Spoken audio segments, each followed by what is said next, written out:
It wasn't so long ago in the history of man's voyage toward a better world that ships were carrying eager passengers toward the shores of a new nation that was just in the building. Our forefathers were constructing the foundation of this nation by interlocking inseparably the blocks of our political and economic freedoms.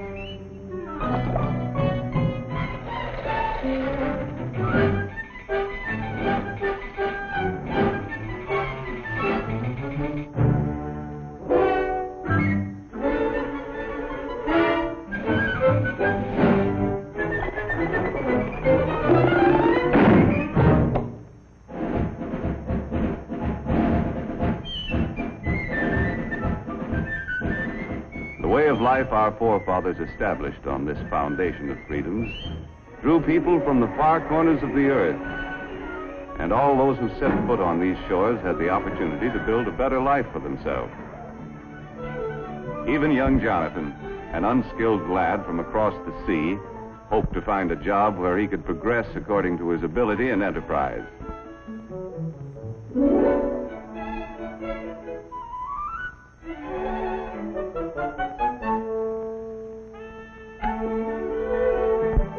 As the years passed, Jonathan's earnings increased, but he still felt that for a man of his skill, it was about time for another raise. Mr. Blessgravy, am I not the best crown rounder and brim trimmer in ye business? Then verily, methinks I am worth more moolah. That you are, Jonathan. I'm sorry, lad. No raise, Mr. Blessgravy? I quit. Sales and profits down. Phooey. I could run ye business better myself. Hey, why not? My own business. All you need's a little capital, a little push, and an idea. Yeah, an idea. Let's see. So I said to him, I wouldn't wear that hat to a dog fight. Why, there isn't a decent hat in the entire village. And such prices. Imagine paying that much for a poke bonnet. Why, it was an awful thing. Why not? Women's hats. My own business.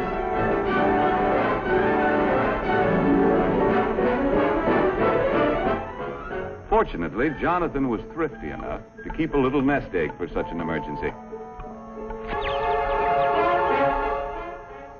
Well, the cost of the building took care of the nest egg. And there was nothing left to pay for the necessary tools and equipment.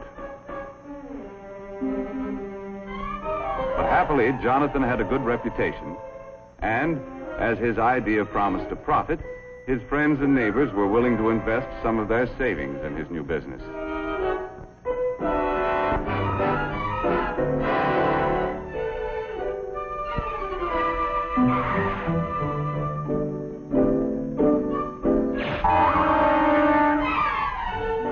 In the nick of time, an enterprising chap showed up with the raw materials to make hats.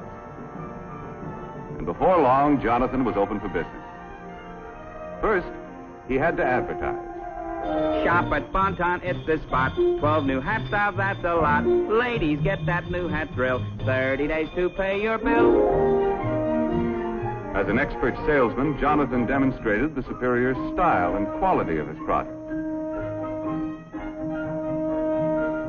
He set a price for his creations that the consumer was willing to pay, and sales dollars poured in from satisfied customers. Jonathan had big dreams of the wonderful rewards of being in business for himself.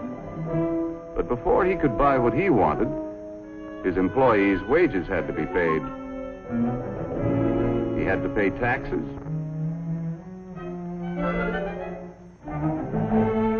And his friends who helped finance the business had to be paid a return on their investment. When all of his bills were paid, Jonathan had to exchange his big dream for a little dream. Mesdames, mademoiselles, it is the privilege of Alphonse, hat stylist to all the grand heads of Europe, to bring you hats with styles so chic, a quality magnifique, and a price, ooh la la, so low. Come one, come all to the grand opening. To meet competition, Jonathan had to plow part of his profits back into the business to develop a better hat. If customers approved the quality, style, and price of Jonathan's new designs, he still could make his dreams come true. With the passing years, this strong foundation of freedoms protected the dignity of the individual and his family, gave everyone the right to worship as he pleased, and promised anyone with ability and enterprise the opportunity to participate in the building of the American way of life as we know it today. A way of life that depends upon millions of thrifty Americans who send a portion of their savings to work in our business system each year. People from all walks of life, workers, farmers, housewives, all of us send our dollars to work in our business system in the hope of earning dividends or interest on our investments.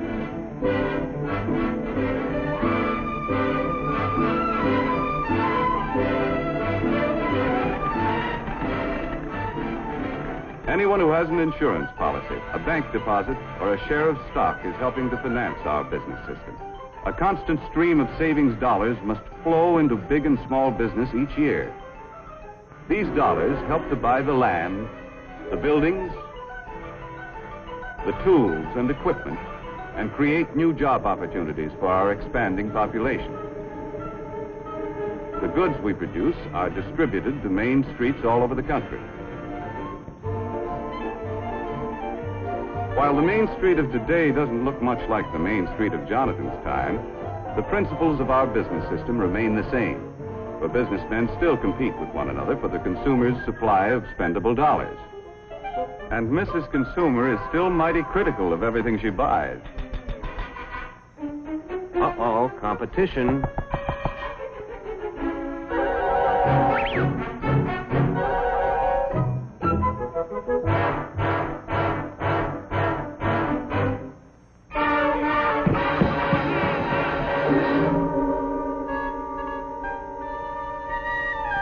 The management of every business has a continuing problem: to improve their product to stay ahead of competition, or else.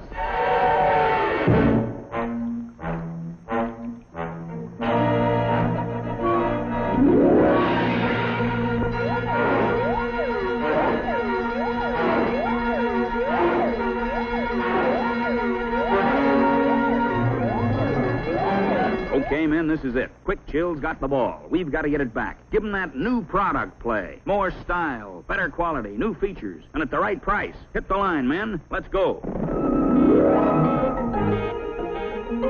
Micrometer, wrench, file, caliper, slide rule. In addition to creating a better product, management develops new tools and more efficient methods to help workers turn out more boxes to sell at a price Mrs. Consumer will pay.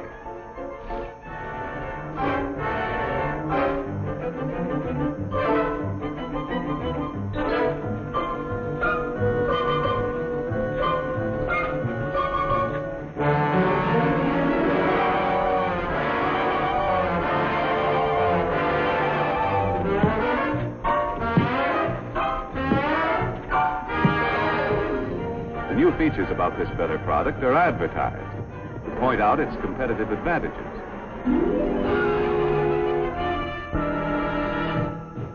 The Auto Magic Permafreeze, with plenty of room for groceries galore. The Auto Magic Permafreeze, with the super duper store-o-matic door.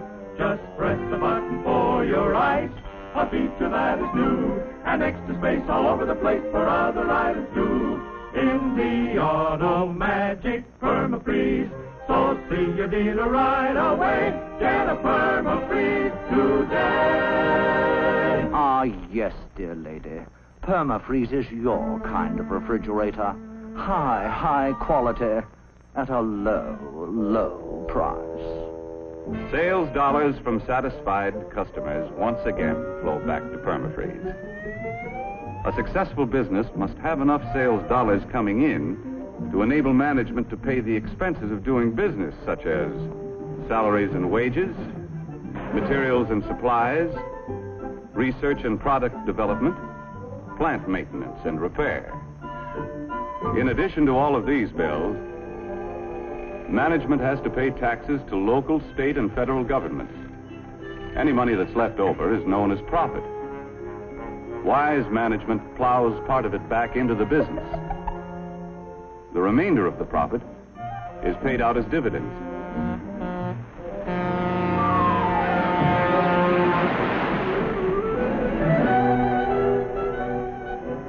These dividends are sent back to investors as a reward for risking their savings in the American business system. Although occasionally some of us pick a lemon and have to take a loss. The constant investment of our savings through good times and bad has enabled our competitive business system to continue to increase the production of more and better goods to meet the demands of our rising population for a better standard of living. For example, it was only a little more than half a century ago that the average worker had only inefficient tools to help him turn out a product. Low production meant low wages. In 1900, many men had to work 10 hours a day, 6 days a week, to earn enough money to provide their families with the bare essentials. Hand labor was the rule in the home as well as the factory. In many families, the youngsters had to work to add their earnings to the family budget and forego the opportunity to get an education. And with most families in those days, the standard of living left much to be desired. A half-century later, we had invested enough in our business system to provide the average worker with efficient and expensive buildings and machinery to enable him to produce enough in a 40-hour week to earn twice as much as the 1900 worker earned in a 60-hour week. This shorter work week gives us all more leisure time to enjoy a standard of living beyond the wildest dreams of anyone who lived a half-century ago. The more we earn, the more our families have to spend for the things they need and want. Young people today have leisure time for fun and enjoy educational opportunities denied their fathers and grandfathers.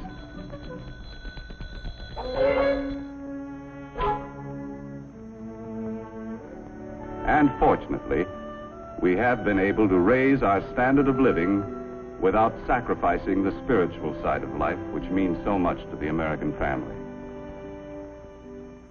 Our business system has continued to provide a better life for our increasing population, in spite of destructive forces which have pounded against our foundation of freedoms with no avail. However, wars, or the threat of wars, interrupt the normal operations of our competitive business system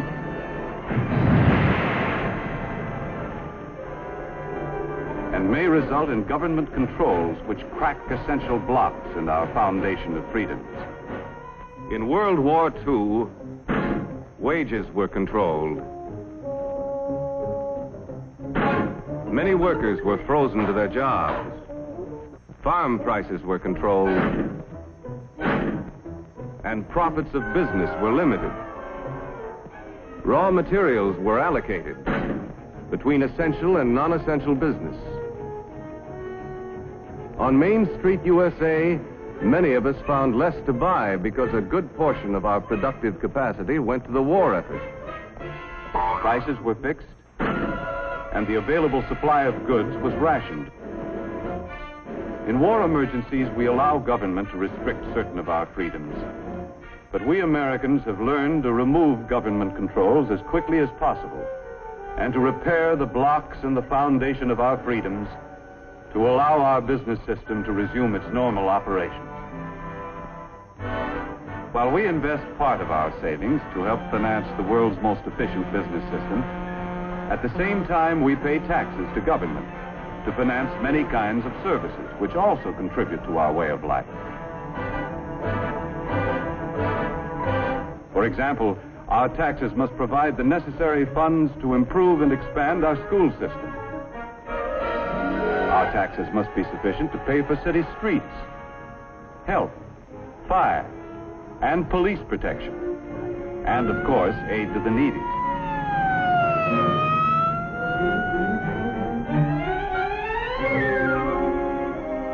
Our state taxes help pay for highways, educational institutions, and, among other things, help to finance important experiments to increase the productivity of our farms.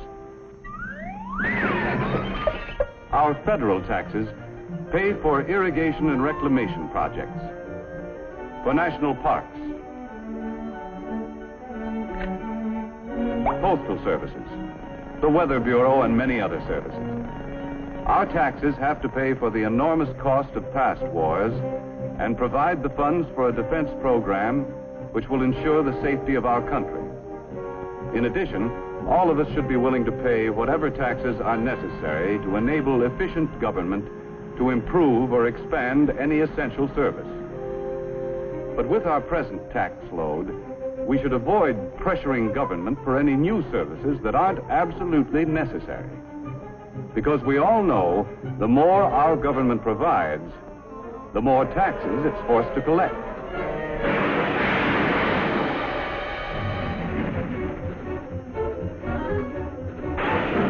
None of us can escape. Big business, small business,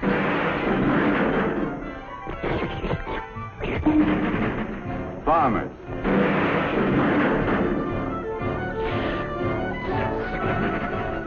workers,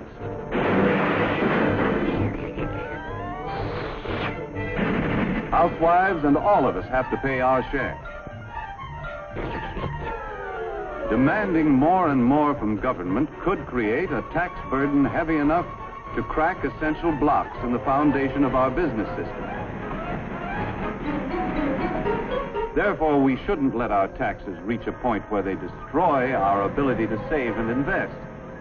For, as we have seen, our rising standard of living depends upon a constant flow of savings dollars into our business system each year.